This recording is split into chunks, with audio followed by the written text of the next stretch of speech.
All right, so it says the radius of a sphere is decreasing. So since it's the radius, I'm going to call that dr dt. And since it is decreasing, I'm going to make that negative. And it says it's -2 centimeters per second. It says at the instant, this is when we're pausing, at the instant when the radius is 3 centimeters, what is the rate of change in square centimeters per second of the surface area? So we're going to use S for surface area, and ds dt is our question mark. And it should be negative since the radius was decreasing. So the sphere is getting smaller. It's like a balloon that the air is being let out of. Now you need a relationship between the variables, and they give you surface area equals 4 pi r squared. So we're going to do the derivative of that, ds dt equals, and this will be power rule. Bring down the 2, we'll have 8 pi r, and then dr dt.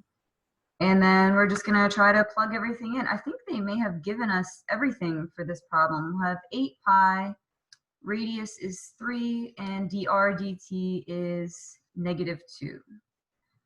So that'll be -48 pi. And then this is a surface area, and areas would be squared, so centimeters squared per second. They may not have put the negative in the answer choices because I think it said at what rate is it decreasing. So they already said decreasing. I can't remember if they put the negative in the answer or not, but they wouldn't make 48 and -48 a choice. You know, they're not going to be that tricky about it. So that was that one.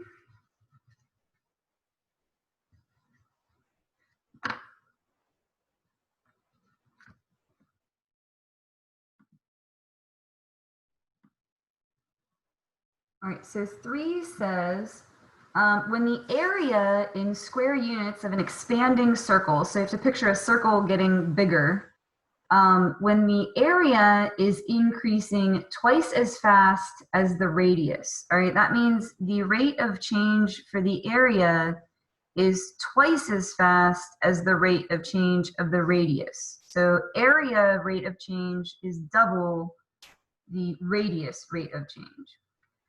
So when that is happening, twice as fast as the radius is, and then they give you a bunch of choices, okay? Now this one, they didn't give you the area formula for a circle. So that is one that we kind of just need to know. Does anyone remember that from geometry or know the area formula for a circle? What is that? 2 pi r squared. Really, really close. You have it, you just added something extra in it. Sorry, pi r squared. There we go, yeah, pi r squared. That is one that they would probably not give you because it's a smaller one. Like the surface area one they would give you, and like a volume of a sphere they would give you. Area of a circle, I think they would probably expect you to know that one. But it is a little formula. And so we're going to do the derivative. So bring down the 2, and then this will be dr dt. So in place of dA dt, I can put 2 dr dt. This is like we're jamming every letter of the alphabet in this thing. And then the 2's are going to cancel, and the dr dt's are going to cancel. So since this is all gone, that's just 1 equals pi r, and then you divide by pi. And 1 over pi was one of the answer choices, so that would be your answer.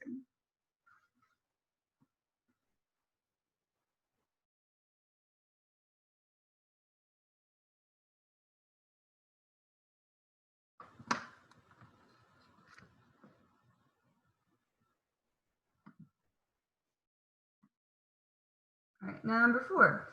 The top of a 25-foot ladder is sliding down a vertical wall. Okay, so this is going to be like the one we did in our notes last time.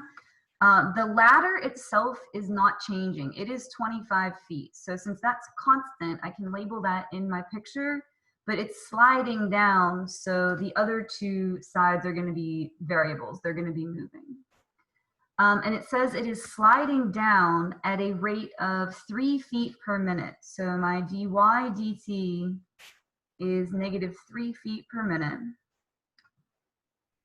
And then we're pausing when the top of the ladder is 7 feet from the ground. So y is 7 feet. What is the rate of change of the distance between the bottom of the ladder and the wall? So dx dt is our question mark. That's what we're looking for. And would we expect that to be positive or negative? If the ladder is sliding down the wall, what's happening to x?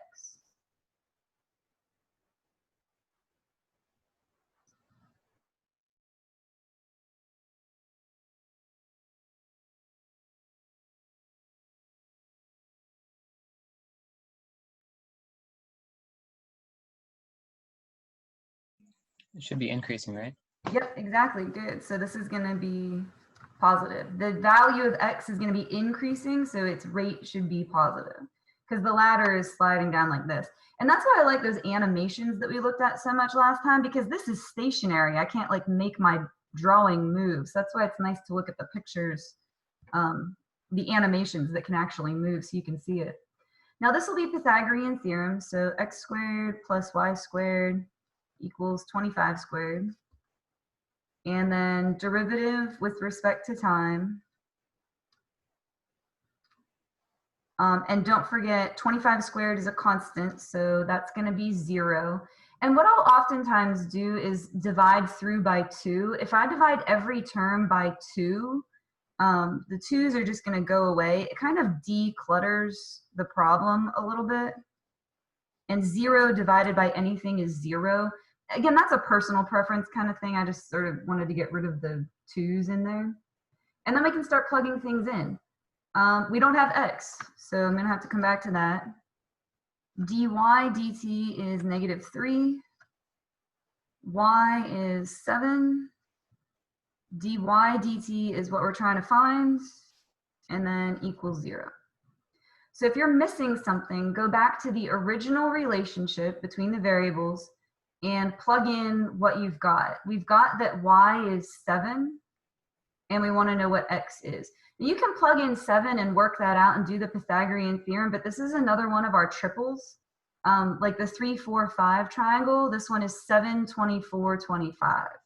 And you may not have remembered that one. If you know the 3, 4, 5 one, then I think you're good, but 7, 24, 25 is another one of our triples.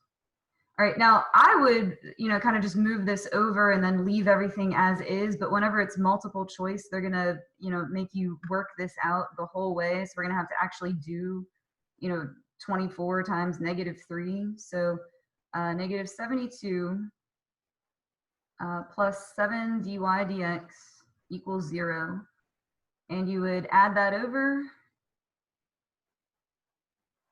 Although I'm feeling like I have a mistake here, because I don't think that should have been 72. Yeah, I think you plugged in dy dx for d. Yeah, I think I put it in the wrong one too, because I'm not remembering getting a number that big. I switched those, didn't I? Yeah, I'm sorry.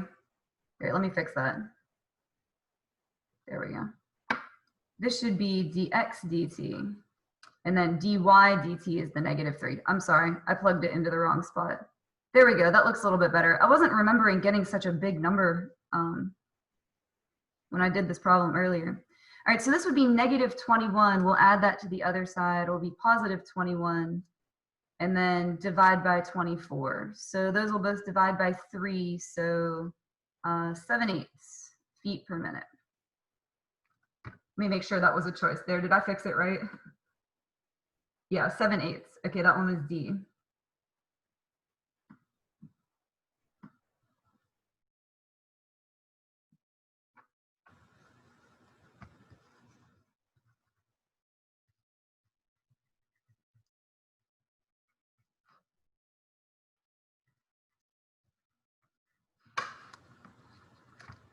All right, so this next one says, let me see here. When x equals 8, oh, I remember this problem. It says the rate at which cube root of x is increasing. I think this problem would have been made a lot easier just by them calling it y equals cube root of x, because they called it just cube root of x, and I feel like you needed to have a relationship between some variables there, so I'm going to call it y equals cube root of x. It says when x equals 8, the rate at which this is increasing, that'd be dy dt, is 1 over k times the rate at which x is increasing. What is the value of k? So they're telling us that dy dt is 1 over k times dx dt. They're saying that the rate of change of this is 1 over k rate of change of x, which is a mouthful, right?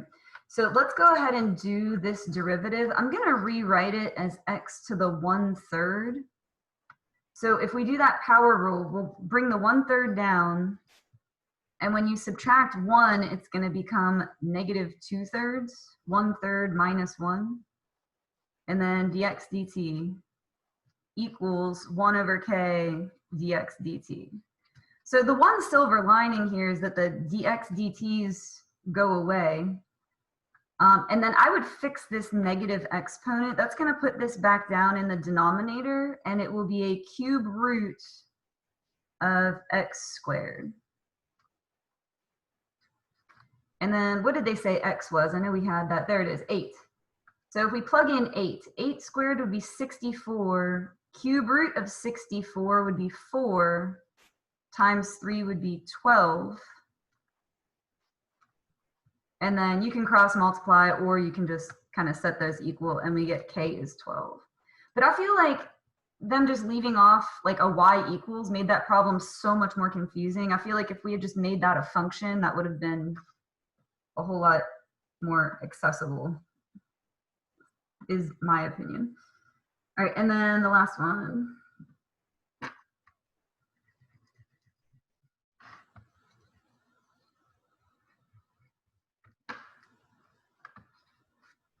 All right, so this is the picture that they give us.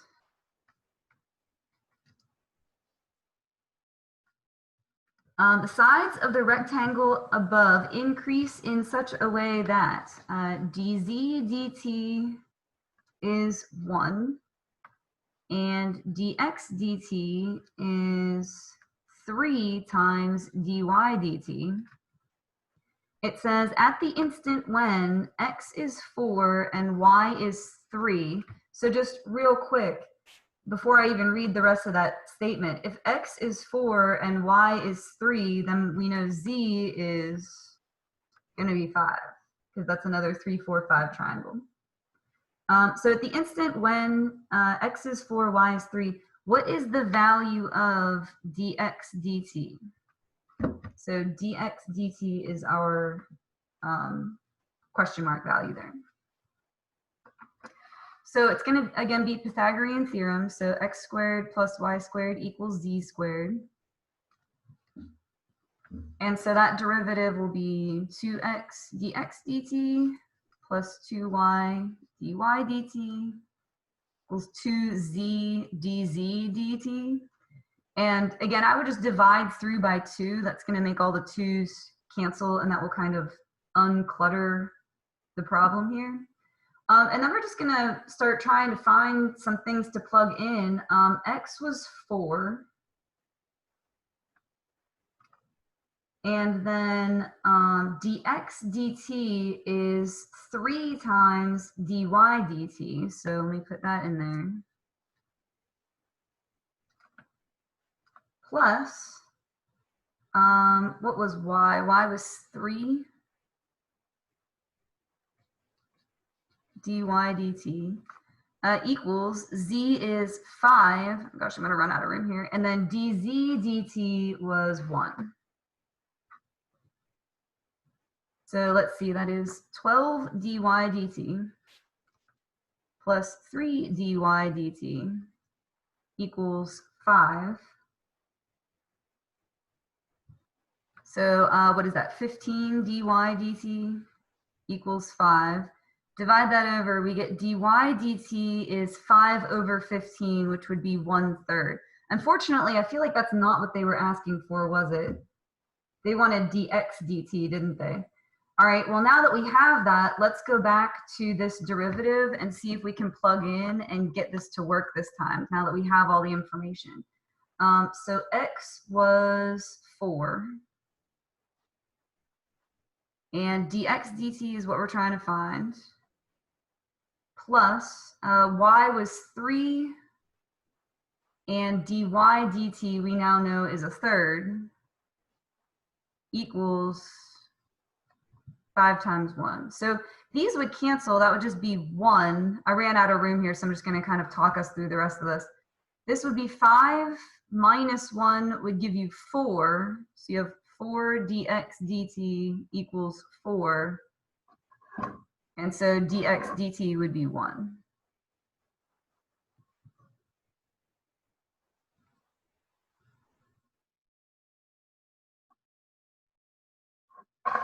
So for that one, we couldn't jump straight to the answer. We kind of just had to work with what we were given. And then once we got dy dt, we could go back. And then once we had all the information, we could go and plug it in.